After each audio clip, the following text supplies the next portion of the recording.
Hello and welcome to OPM Connect, the program that gives you an insight into government's policies, programs, and plans. I'm Naomi Francis. Today we look at local authorities and exactly what they're doing for you. What are the programs and plans that they have in place at the local level to benefit you? Well, today we're pleased to be joined by the Councillor Winston Mirage, the Mayor of Maypen. Thank you so much for joining us, sir. We also have Venetia Clark-Lee, the Regional Manager of the Board of Supervision for the local authorities. Welcome, ma'am. And also Mr. Junior Rose, the Senior Director, Strategic Policy Planning and Performance. That's a lot of things right there at the Ministry of Local Government and Community Development. Thank you all so much for joining us. Let me just read and tell you that the Ministry of Local Government actually continues to implement several programs and projects that touch the lives of several people in communities, and that you're also reflecting a lot of the policies of government that we have now in place. So let me start off with Mayor Mirage, because you actually get your hands dirty. You're on the ground as councillor and mayor. Talk to us a little bit about really what the local authorities have been doing to ensure that government policies are implemented.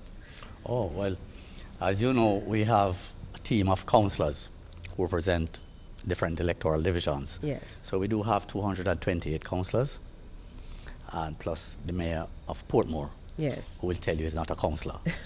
He was directly elected. He directly elected, right. That's correct. And so our councillors are always on the ground. And when I say always, since this minister came in, you have to be always on the ground, because this minister keeps us on our toes.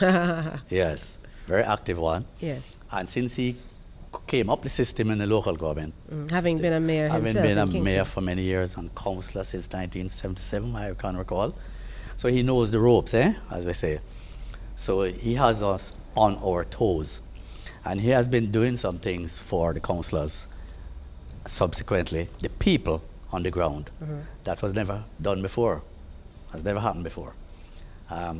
Things such as make sure that we have funds to keep our drains cleared whenever we move it into the rainy seasons. He's also assisted us with education funds so we can assist some of our poor people on the ground to send back their children to school. He also assists us with social housing programs, which is like building materials, so you can help a little indigent person here and there.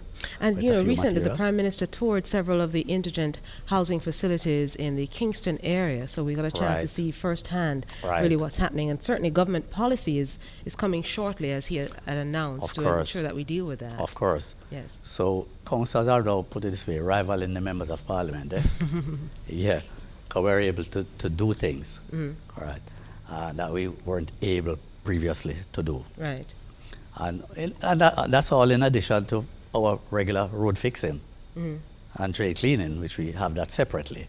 And at this time of the year, you know, we go into beautification projects. Right. And I want to talk a little bit about the beautification projects shortly, especially at the amount allocated having been announced 2 weeks ago by the Prime Minister. Let me get to Mr. Junior Rose, who looks at strategic planning for the ministry. Tell us about exactly what those main projects that the ministry has that are on the books right now, and what are the achievements so far? Well, there are a number of projects, and we would categorize them under the portfolio entities.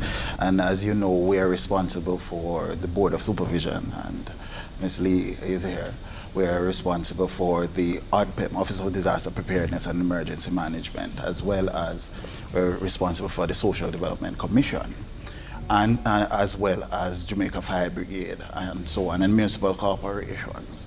The reality is that our big projects are within the context of these, and some of the projects that we have, and I will name one that is dear to me, is the Youth Employment Program and the Youth Core Program, which employs over 12,000 young persons. 12,000 young people? Over 12,000 over the period.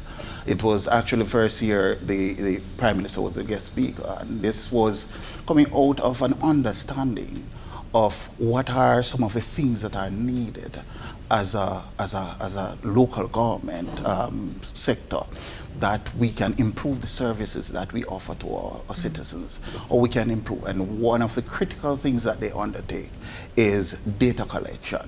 So for instance, your street light, because everything local government does touches the lives of each and every person's street light. You know that over $7 billion were paid off, yes, as it pertains to street light. The information would have been also based on the data that we would have collected. And that's what we're talking about, 12,000. Separate and apart from that, we retained over 600 persons that are in the system, working with us, working with the local authorities. These are young people from that 12,000 who remain in the employ of local authorities. And in Very addition, good. also, we certify them. We certify them with Heart Trust. So we have a joint agreement with Heart Trust, and they are being certified. So at the end of the day, it is joint government. Everything is linked. And you talk about strategic planning, and that is what it is. At the top level, the priorities of the government are articulated. But at the bottom level, what we do on the ground level feeds up to that, the national priorities. And there is where we bridge the gap.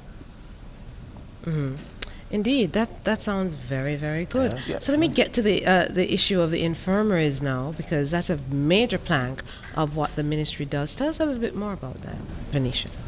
So the ministry, through the Board of Supervision, monitors and supervises the infirmaries, and every parish across the island has an infirmary. So what we do, we ensure that the residents there are cared and protected.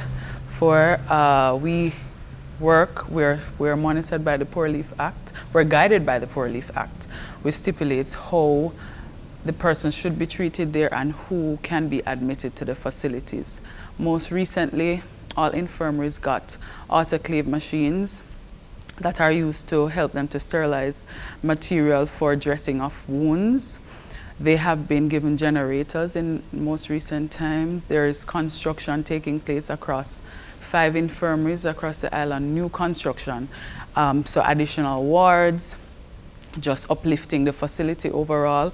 So on like a week or two ago, we were in St. Elizabeth for Local Government Month, and it was a volunteer day in St. Elizabeth, and they opened a new therapeutic park, the first of any infirmary in the island, and that is something that we're going to try to do across. Very good. In terms of the achievements of the ministry, because certainly the Minister Mackenzie has really been doing a lot to transform local government, and certainly we've seen a lot in terms of improvements with the National Solid Waste Management Authority in terms of getting trucks, in terms of the fire department and getting more trucks. What are some of the others? I mean, let us go to the National Solid Waste Management Authority. For the first time, they are fully compliant where it concerns their governance. And we're talking about the PBMA Act that speaks to your annual report. For the very first time, Minister tabled the final report in Parliament only about a week ago. Yes. And so from that, the governance level, that has improved tremendously. Also, over 45 trucks were obtained. And that's as good, because we're talking about, we're looking, and I'm sure, it will work over the next year. A number, and a number was given, I think, 100 trucks that are supposed to come in. And also, the collection, they are above target in terms of the collections of the garbage. So we're talking about 900,000 tons that they have collected, which is above the target. I think the target was 800,000. Yes, we had a team from NSWMA on this program as well. Excellent, excellent. And Jamaica Fire Brigade, the same in terms of the number of trucks that were actually purchased and so on. So, I mean, 10 trucks. No, so that is just one, because there are a number of other areas. Mayor Marad spoke about the education fund. It's a municipal social assistance fund, which is the first time. It's new.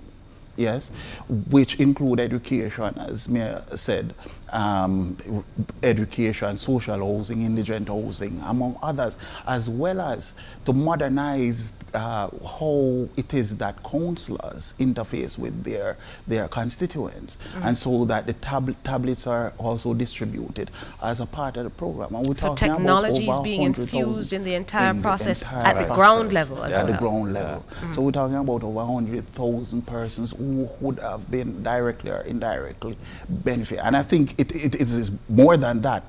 But the point I'm making is that the transformation of local government is happening. Viewers, it's been OPM Connect. Happy holidays to you.